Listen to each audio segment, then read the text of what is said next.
Miércoles 17 de marzo de 2021. Estimados amigos, a la afrenta histórica que representó el retiro de la estatua al general Baquedano, sumamos hoy la imagen vergonzosa del cerco de 3 metros de altura que rodea su base y la tumba del soldado desconocido. Una solución que confirma el espíritu cobarde y entreguista de un gobierno carente de voluntad para ejercer sus obligaciones constitucionales. Una solución que emula la estupidez de rodear parte de los edificios de la zona cero con bloques de concreto para evitar que los delincuentes subversivos acabaran invadiéndolos y matando a sus habitantes. Una solución equivalente a las medidas adoptadas por las autoridades políticas respecto de la narcoguerrilla de la Araucanía, como por ejemplo blindar con planchas de acero los contenedores donde se refugian los carabineros asignados para la protección de instalaciones forestales y campos amenazados por los insurgentes ante la inconveniencia política de que utilicen sus armas para defenderse.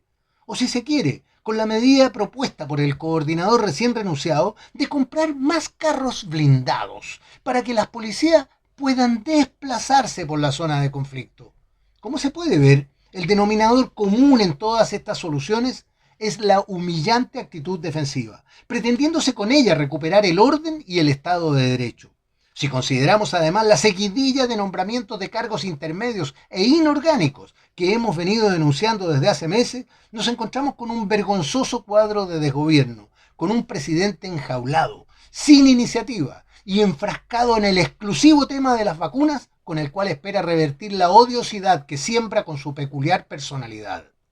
No hay actividad humana en la cual una agresión violenta pueda ser contenida y derrotada sin luchar. Queramos o no, un delincuente irracional solo puede entrar en vereda por dos medios posibles: la disuasión o la represión, siendo esta última necesariamente a través de una fuerza desequilibrante capaz de reducirlo en el menor tiempo posible y con el menor daño colateral. Quien está actuando en contra de los derechos humanos de la sociedad ha renunciado expresamente a ellos, debiendo aceptar las consecuencias de su atrevimiento. Para prevenirlo, la disuasión juega un papel determinante, consistente en la amenaza permanente y creíble para quien pretenda cometer un delito, haciéndolo saber que no saldrá victorioso y que la sociedad le pasará la cuenta por medio de las policías y la justicia. Y eso es exactamente lo que está fallando en Chile, al haberse permitido que la falta de respeto hacia quienes representan el Estado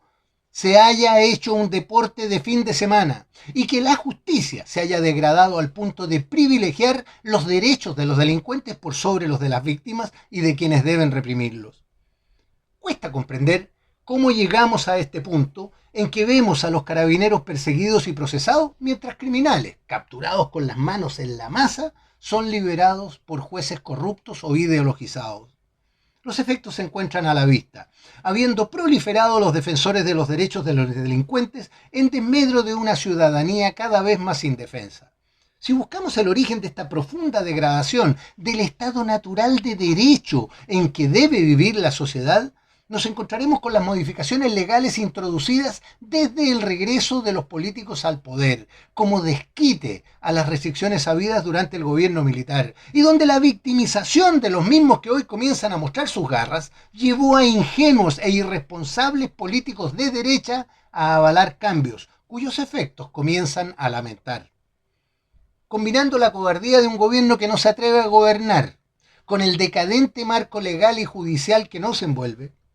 el destino de Chile se ve cada vez menos promisorio, al menos en lo que a orden público se refiere. Tan solo ver al responsable de múltiples crímenes, todos ellos cometidos en democracia o en el extranjero, siendo calificado en televisión como preso político, haciendo apología de sus delitos,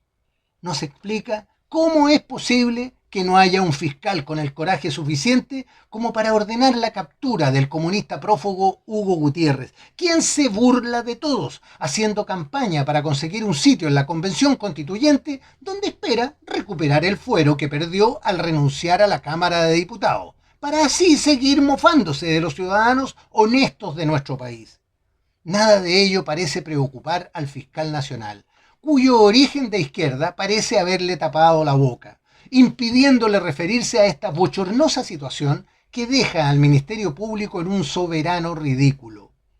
Pero en fin, Nada de lo que podamos decir va a cambiar la situación mientras no seamos capaces de sacar de su cargo a la porquería política que por desgracia rige nuestros destinos, al menos por los próximos 12 meses. Las elecciones de convencionales son fundamentales para negar a la izquierda sus perniciosos propósitos, asegurando al menos un tercio para tener la capacidad de oponerse a sus designios. Lamentablemente, la jugada de los partidos políticos nos lleva a tener que votar en muchos casos por militantes que cumplirán las órdenes de sus directivas, lo cual, al tenor de lo declarado por alguno de los próceres candidateados, no nos asegura que no habrán acomodos y acuerdos por debajo de la mesa que permitan que, aún superando el tercio, sean impuestas algunas de las ideas revolucionarias, aceptadas como una muestra de progresismo por los ingenuos de siempre. De ello entonces la importancia de escoger cuidadosamente a quién entregar nuestro voto, desechando a quienes no nos aseguren poseer fuertes convicciones democráticas y libertarias. Pero dejando el tema de las elecciones para cuando la fecha se aproxime, volvamos a las extrañas vueltas de la vida de Cristian Barra, el recién renunciado coordinador de coordinadores de la macrorregión sur, de quien se sabe que, pese al escándalo que generó su destitución, retornará a su cargo como jefe de la Unidad de Gestión, Riesgo y Emergencia, dependiente de la Subsecretaría del Interior. Una rara decisión, considerando el daño aparentemente causado en la relación del gobierno con las Fuerzas Armadas, salvo que, como alguien manifestara a través de las redes sociales, las declaraciones no fueran obra de la casualidad o de su propia iniciativa y correspondieran a instrucciones superiores, creyendo que con ellas se provocaría a los militares haciéndolos caer en la trampa para sacar las castañas del fuego en nombre del innombrable. Apoya la anterior interpretación la mantención de Barra en el gobierno, pese a la inoperancia mostrada en el sur y sus errores comunicacionales, haciéndolo retornar a una función poco conocida y que más de alguien calificó como una especie de servicio de inteligencia presidencial descrito como la máquina. Algo que, de ser verdad, correspondería a un hecho completamente inusual e inconstitucional.